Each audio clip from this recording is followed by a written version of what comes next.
Then back to the regular agenda and item 11. I placed this item on the board's agenda for reconsideration. I think, and I did so because I guess I had buyer's remorse after our vote last Tuesday, and for a number of reasons. And I sent a memo to Mr. Huckleberry stating those reasons and asking for some additional information. So that's for information for you. And I would like to move the request for reconsideration. I'll make a motion to do so. Is there a second? At least for purposes of discussion. Second. Okay, motion and a second to reconsider. What my concern is, I have since spoken to Human Resources, and I understand that at this point in time, were we to move forward, it would be very difficult because the process is now in the works, and there wouldn't be enough time to if we were to change the package, there would not be enough time with our ADP system to move forward for employees. However, I think that, again, if you look at the memo I sent to Mr. Huckleberry and the responses, Mr. Huckleberry, if I could ask you to, and most of this comes down to costs, not only costs in terms of dollar impact, but costs in terms of wellness to our employees, and also the fact that, again, many of our governmental agencies have enacted and implemented surcharges. The American Lung Association, while not in support necessarily of surcharges, indicates that if surcharges are adopted, there needs to be tobacco cessation programs available. I believe either, again, Mr. Bellamy or Mr. Huckleberry, if you could talk to the fiscal costs associated with our decision last Tuesday, as well as what those costs can be moving forward, and also the cost to employees who do not smoke as they subsidize employees who do. And part of my concern, again, is that we are, as we move forward with this new package, that not all, and we heard from SEIU, and I think Supervisor Valadez asked that question directly, that our employees were not getting all the information they needed to make informed decisions related to the benefits package. I would hope that as we move forward this year with the benefit package, that the information I requested is made available in a readable form to all employees who are enrolled in any of our benefit, particularly our health care benefit programs. And with that, Mr. Huckleberry, if you could address some of the cost issues. Yes, Madam Chair and members of the board, as you know, you inquired and asked about 7 questions, of which I have provided some answers, and they deal with the cost components. And in our insurance system, we basically treat all exposure or risks the same, and so we have a uniform fee that's applied to the employee who pays and chooses their particular health care, and whether it's them or their employer, or spouse, and children. And that we do have about 90% on average. It varies depending on which plan. About 90% of the total cost of health insurance is paid for by taxpayers through our benefits program. If you begin to look at the annual cost, it's probably estimated to be in the range of $4 to $9 million, and that's a big range because it's looking at what health experiences might be in any given calendar year or plan year. If you take the low end and then inflate it by what we probably anticipate to have increased year after year with regard to medical insurance. If you recall previously, when we were insured by an insurance company, our rate increases were varying from 10 to 15% pretty uniformly, and usually toward the upper end of the 15%. Today we know that under our self-insurance plan, it's probably in the neighborhood of 6 to 7%. If you then understand that 1,600 or plus employees smoke and then the balance don't, that's a 30% to 70% ratio.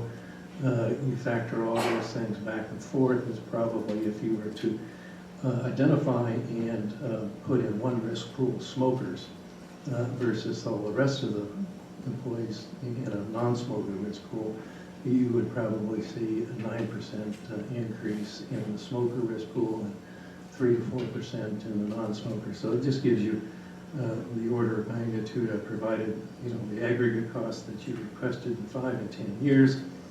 And I think one of the things that the surcharge was designed to do is to try and entice some of the employees that we have to actually quit smoking. And we need to continue to do that, and we have, and we've provided the 4 or 5 plans that we have, and we will be better off if we can get just a small percentage of those employees to quit smoking over time. I think the last item, one of the things that you requested is, how much it costs, and again, it depends on what plan, but probably on average, subsidy is about $700. But that's just, assuming all of these assumptions back and forth.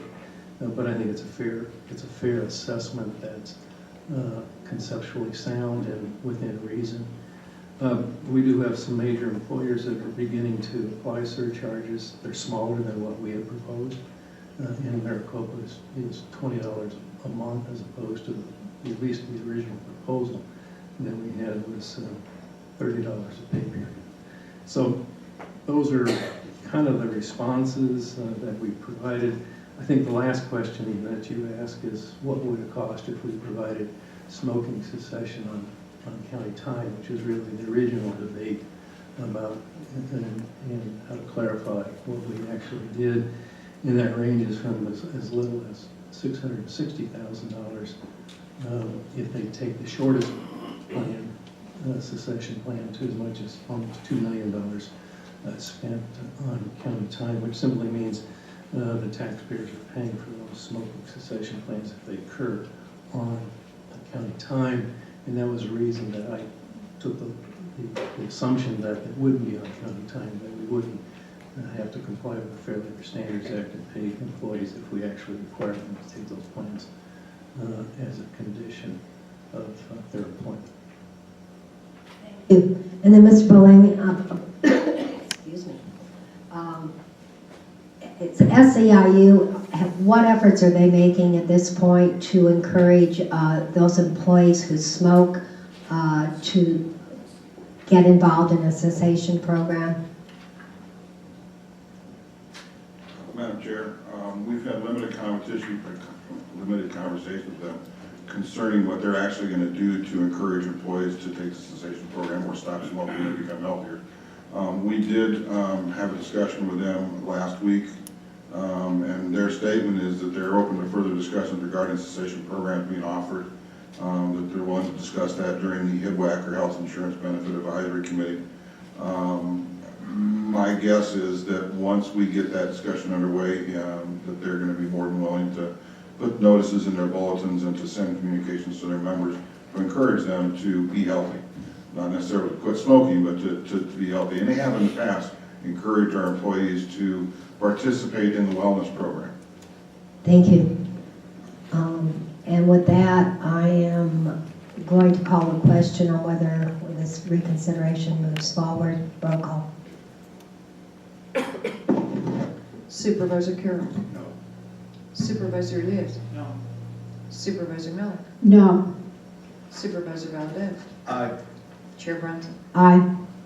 Motion fails 3-2. I would ask if we could, as we proceed with the open enrollment period, if we could get Human Resources to prepare a fact sheet based on the questions I brought forward, particularly making sure employees who smoke are aware of the cessation programs and their availability.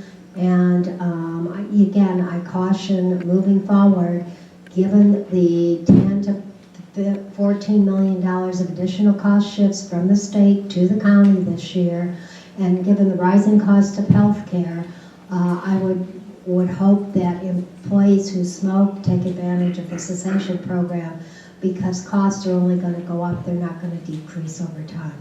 Thank you. Madam Chair, Supervisor Elias. I would just comment that I think it's important that our employees participate in those smoking cessation classes also. Even though I have a different perspective on this particular item, I think your comment is very appropriate, and people who smoke should really try hard to stop, myself included. Madam Chair, just one comment. Madam Chair, also I'd comment that Lucinda's here now, so we Okay. can go ahead and move forward with that proclamation for women in government. Great, thank you. If you'd like to at this particular juncture. Okay, fine. Well, I'll let you respond. Just one comment on as far as the public information or information provided to employees. We held over 20 information sessions last year during open enrollment for our employees. I think SEIU's was not necessarily complaining that we didn't have enough sessions, is that some of the employees felt that they weren't allowed to go to those sessions. Right. So we made it very clear this year through Mr. Huckleberry that they are allowed to go to those sessions, and we're having them at 24 starting Monday. And we do provide in those sessions extensive information on PPO versus HDHP, the cessation programs, as well as our wellness coordinator inundates people with emails at least once a week on all the different programs that are going on. So we will continue to do that and make sure they have the information. Yeah, and I'd like to see the information based, the cost to the taxpayer, the cost to the employees who don't smoke, and the availability of the cessation programs. I'd like to see all of that made available to every employee in the county so they can make an informed decision. Thank you.